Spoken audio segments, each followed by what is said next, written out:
Om Shanti. Good morning. आज प्राणेश्वर बाप दादा के 3 मई 2025 के अनमोल महावाक्य सुनते हैं। मीठे बच्चे, अपने को राज तिलक देने के लायक बनाओ। जितना पढ़ाई पढ़ेंगे, श्रीमत पर चलेंगे तो राज तिलक मिल जाएगा। प्रश्न है, किस स्मृति में रहो तो रावणपन की स्मृति विस्मृत हो जाएगी।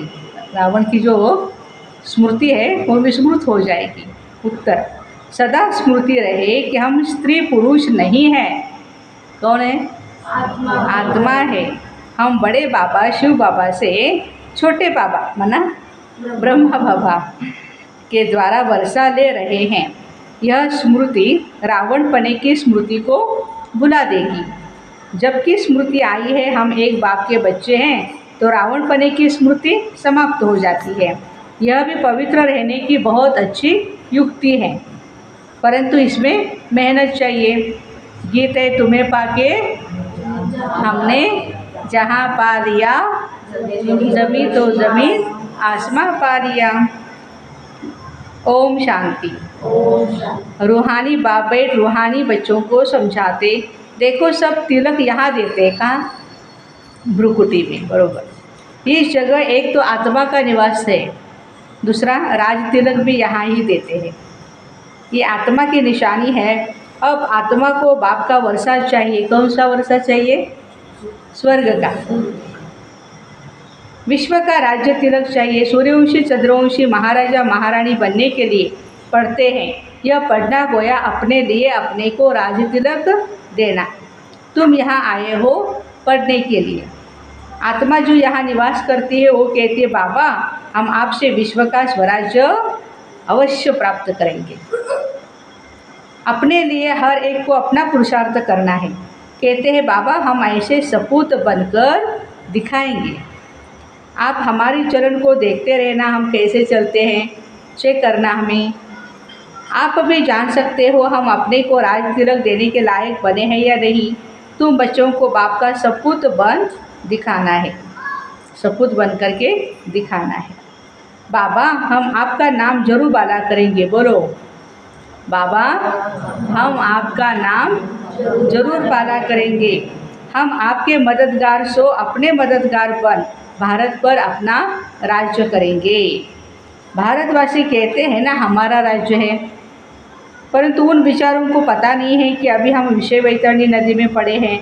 हम आत्मा का राज्य तो अभी है नहीं। अभी तो आत्मा उल्टी लटकी पड़ी है, सुलटी नहीं, उल्टी है। खाने को भी नहीं मिलता। जब ऐसी हालत होती है तो बाबा कहते हैं अब तो हमारे बच्चे को खाने के लिए भी नहीं मिलता। अब हम जाकर इन्हों को राजो सिखलाता हूँ। तो बाप आते हैं राजो सिखलाने के लिए। बेहद के बाप को याद करते हैं। वो है नई दुनिया रचने वाला बाप। पतित पावन है, ज्ञान का सागर है। ये सिवाय तुम्हारे और कोई की बुद्धि में नहीं है। ये सिर्फ तुम बच्चे जानते हो। बरोबर हमारा बाबा ज्ञान का सागर, सुख का सागर है। ये महिमा पक्की याद कर लो, भूलो नहीं। बाबा की महिमा है ना, वह बाप पुनर्जन्म रहित है। कृष्ण की महिमा बिल्कुल ही न्यारी है। प्राइम मिनिस्टर, प्रेसिडेंट की महिमा तो अलग अलग होती है ना। बाबा कहते हैं मुझे भी इस ड्रामा में ऊंचते ऊंच पार्ट मिला हुआ है। ड्रामा में एक्टर्स को मालूम होना चाहिए ना कि ये बेहद का ड्रामा है। इनकी आयु कितनी है, अगर नहीं जानते तो उनको बेसमझ कहेंगे, परंतु ये कोई समझते थोड़े है। बाबा आकर के कॉन्ट्रास्ट बताते हैं। मनुष्य अभी क्या से क्या बन गए हैं। अभी तुम बच्चे समझ सकते हो, मनुष्यों को बिल्कुल ही पता ही नहीं है कि 84 जन्म कैसे लिए जाते हैं। 84 लाख बोल करके मूंझे हुए हैं ना। तो बाबा कहते हैं भारत कितना ऊंच था, चित्र है ना। सोमनाथ मंदिर से कितना धन लूट करके ले गए, कितना धन था। अभी तुम बच्चे यहाँ बेहद के बाप से मिलने के लिए आए हो। बाद में वर्षा मिलेगा, हाँ पहले मिलन मनाएंगे। बच्चे जानते हैं बाबा से राज तिलक श्रीमत पर लेने आए हैं। बाबा कहते पवित्र जरूर बनना पड़े। जन्म जन्मांतर विषय वैतरणी नदी में गोते खाकर थके नहीं हो? बाबा पूछ रहे थके नहीं? हाँ, थक गए। कहते हैं हम पापी हैं, मुझ निर्गुण हारे में कोई गुण नहीं। अच्छा, तो बाबा कहते हैं जरूर कभी गुण थे तो अब नहीं है। अभी तुम समझ गए हो हम विश्व के मालिक सर्वगुण संपन्न थे, अभी कोई गुण नहीं। ये बाप समझाते, बच्चों का रचयिता है ही बाप, तो बाप को ही तरस पड़ता है सभी बच्चों पर। बाबा कहते मेरा भी ड्रामा में पार्ट है। कितने तमो प्रधान बन गए, झूठ पाप झगड़ा क्या क्या लगा है, सब भारतवासी बच्चे भूल गए। हम कोई समय विश्व के मालिक डबल सिरताज थे। बाप उन्हें स्मृति दिलाते तो विश्व के मालिक थे। फिर तुम 84 जन्म लेते आए, तुम अपने 84 जन्मों को भूल गए। वंडर है, 84 के बदले 84 लाख जन्म लगा दिए।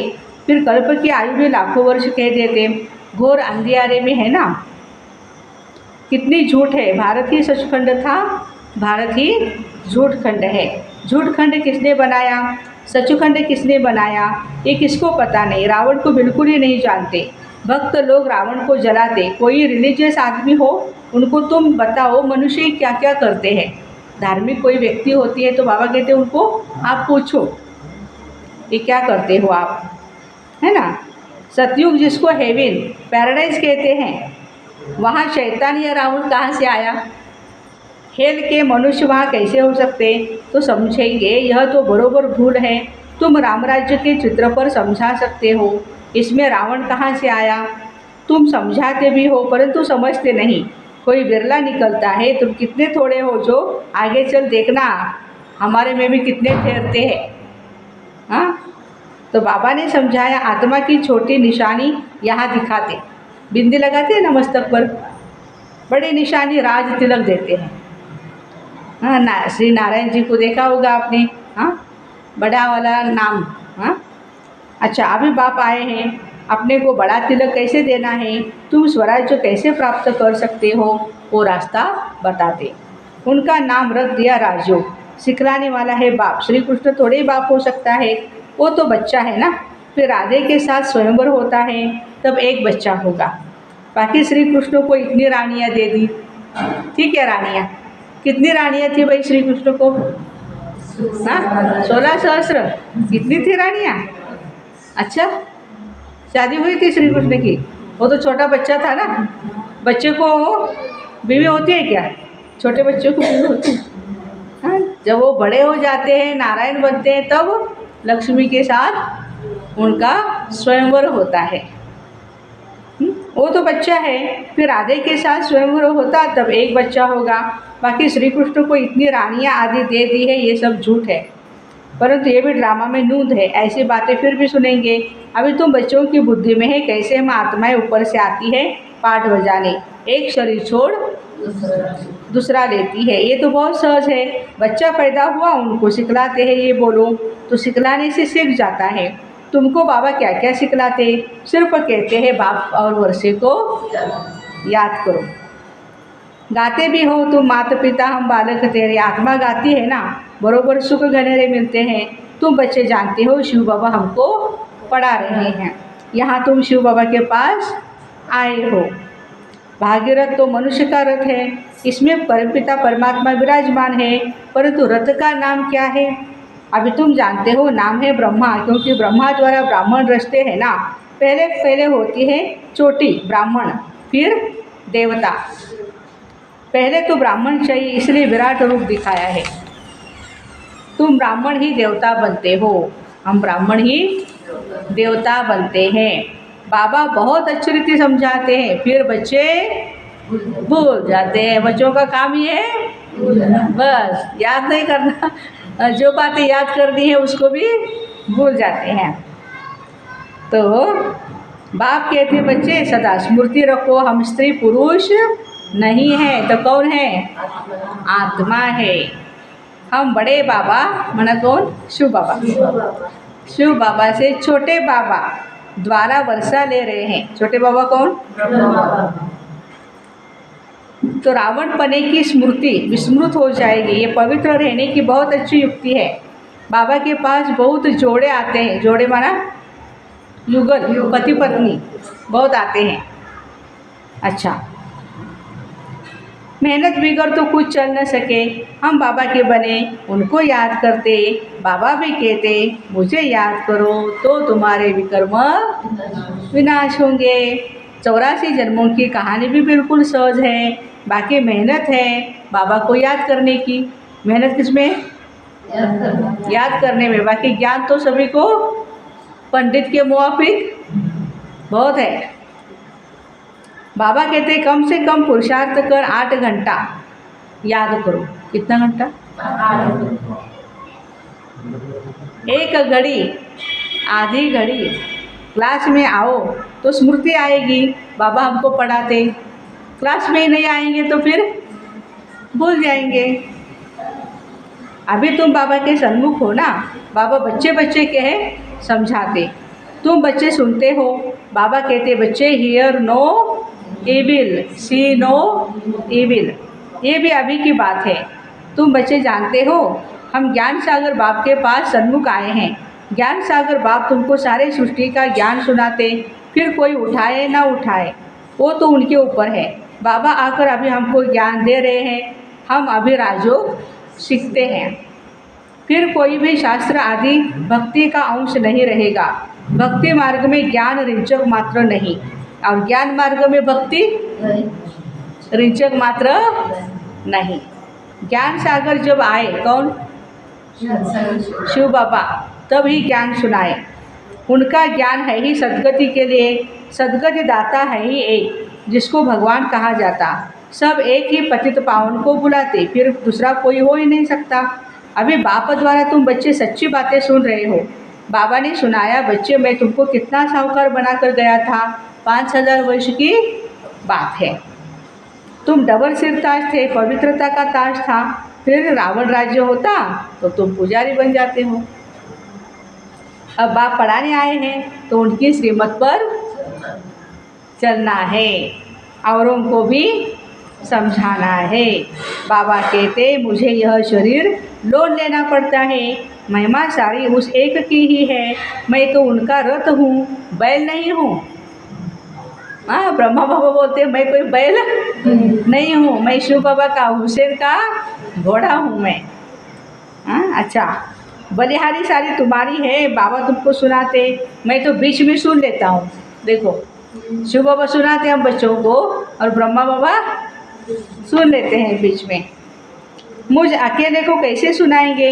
तुमको सुनाते हैं ना तो मैं भी सुन लेता हूँ। ये भी पुरुषार्थी स्टूडेंट है, तुम भी स्टूडेंट हो, ये भी पढ़ते हैं, बाबा की याद में रहते हैं, कितनी खुशी में रहते हैं। लक्ष्मी नारायण को देख खुशी होती है, हम यह बनने वाले हैं। तुम यहाँ आए हो स्वर्ग के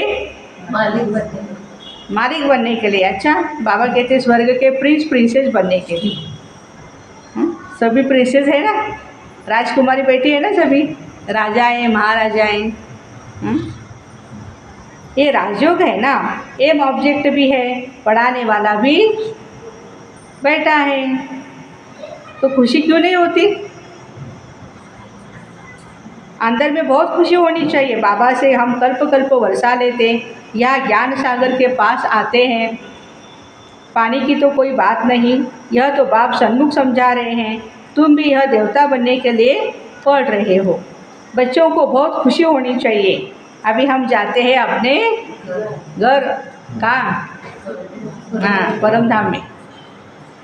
अब जो जितना पढ़ेंगे उतना ऊंच पद पाएंगे। हर एक को अपना अपना पुरुषार्थ करना है।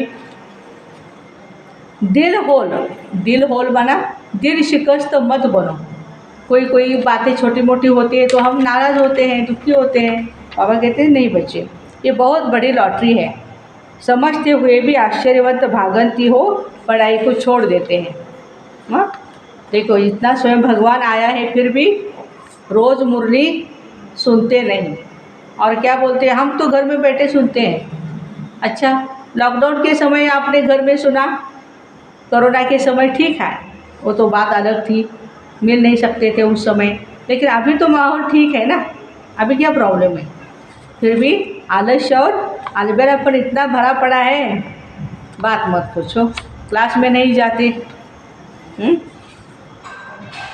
माया भी बहुत प्रबल है। बाबा हम कहते हैं कि आप बच्चों को कोई दोष नहीं, माया आपको यहाँ आने के लिए क्या करती है?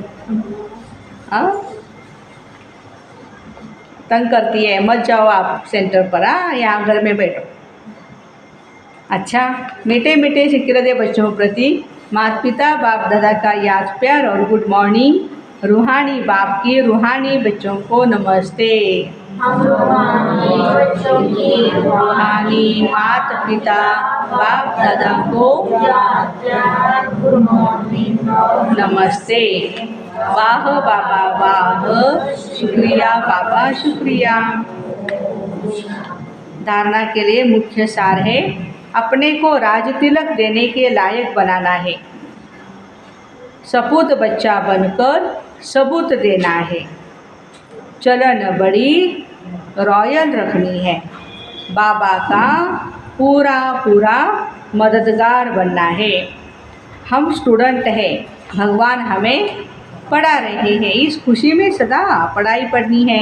कभी भी पुरुषार्थ में दिल शिकस्त नहीं बनना है। वरदान, अपने अधिकार की शक्ति द्वारा त्रिमूर्ति रचना को सहयोगी बनाने वाले मास्टर रचता भव।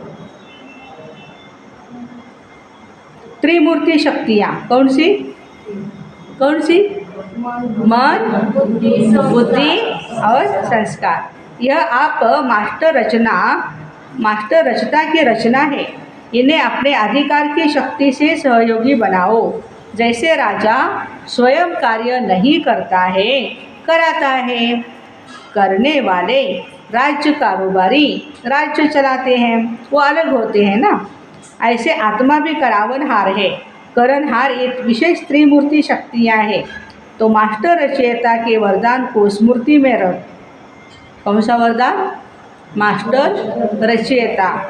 तो इस वरदान को स्मृति में रख, त्रिमूर्ति शक्तियों को और साकार कर्मेंद्रियों को सही रास्ते पर चलाओ। स्लोगन, अव्यक्त पालना के वरदान का अधिकार लेने के लिए स्पष्टवादी बनो। अव्यक्त पालना के वरदान का अधिकार लेने के लिए स्पष्टवादी बनो। अव्यक्त इशारे रूहानी रॉयल्टी और प्यूरिटी की पर्सनालिटी धारण करो। पवित्रता सिर्फ ब्रह्मचर्य नहीं, वो तो फाउंडेशन है हमारा, लेकिन साथ में और 4 भी बैठे हैं। कौन से 4? क्रोध और सभी साथी जो है, क्रोध लोभ मोह अहंकार, है ना, 4। उन महाभूतों का त्याग कर। साथ साथ उनके भी जो बाल बच्चे हैं, सबके बच्चे हैं, छोटे छोटे अंश मात्र, वंश मात्र है, उनका भी त्याग करो। तब कहेंगे प्यूरिटी की रूहानी रॉयल्टी धारण की है। तो ऐसे अपने अधिकार की शक्ति द्वारा त्रिमूर्ति रचना को सहयोगी बनाने वाले मास्टर रचयिता भाई बहनों को Om Shanti. Have a nice day.